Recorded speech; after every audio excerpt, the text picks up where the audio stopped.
કિરણભાઈ આસાર કે તેમનું જે સાઉથ ખાડીમાં મોટું સામ્રાજ્ય છે. અમારો સંબંધ મસ્કત જોડે બહુ જૂનો છે. મારા પરદાદા મસ્કત ગયા હતા. અત્યારે સુલતાન સાહેબ છે એમના દાદાના વખતમાં, ત્યારથી અમારી પેઢી ત્યાં હતી. ત્યાંથી પછી મેં રહ્યા છે. અમારો સંબંધ જૂનો હતો. અને પછી 2000 મારું ભણતર પૂરું કર્યું ત્યારે મેં વિચાર કર્યો કે આપણે એ ગામમાં જઈએ, શહેરમાં જ્યાં આપણો સંબંધ પહેલાં હતો. then let's develop something up there.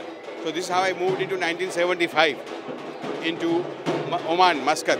અને ત્યાં પછી શરૂઆત કરી કામ કરવાની. જેમ આસ્તે આસ્તે કામ વધતું ગયું, જેમાં વધી ગયું, એમ અત્યારે મારી પાસે 12 કંપનીઓ છે, લગભગ 4000 માણસો કામ કરે છે. અને હાલની જે વડાપ્રધાન નરેન્દ્ર મોદીની સરકાર છે, આપણા ગુજરાતીઓ પ્રત્યે જે દેશમાં, જે બીજા દેશમાં શું નજરમાં કોઈ બદલાવ આવ્યો છે?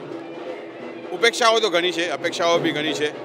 અને હજી બહુ વહેલાઈ કહેવાય, આપણે શું કહી શકીએ, પણ ઉમ્મીદ છે કે ઘણું ફરક પડશે, ઘણો સરળ પડશે. અને એક કંઈક નવો જ દેશ ઊભો થશે જે બધા વિશ્વભરમાં જેનો ડંકો વાગશે. આર્થિક ક્ષેત્રે, સામાજિક ક્ષેત્રે, કઈ સોશિયલ ક્ષેત્રે, જેથી કરીને આ લોકો અમને જેમ આસાનીથી અહીંયા આવીને અમે વસી શકીએ, ઇન્વેસ્ટમેન્ટ કરી શકીએ, અને જેટલું બને એટલું ઓછું રિસ્ટ્રિક્શન આવે. ગુજરાતમાં આવ્યા છો, વતનમાં, શું અહીંયા કોઈ રોકાણ કરવાની આશા ધરાવ?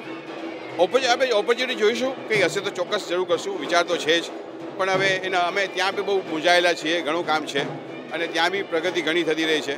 અને એવું કંઈ લાગે કે જેથી કરીને બંને દેશોની વચ્ચે કંઈ સંબંધ વધતો હોય અને બંને દેશની કમ્યુનિટીને કંઈ લાભ થતો હોય તો જરૂર એવું કંઈ જોશું ને કરશું એવું લાગે છે આમાં.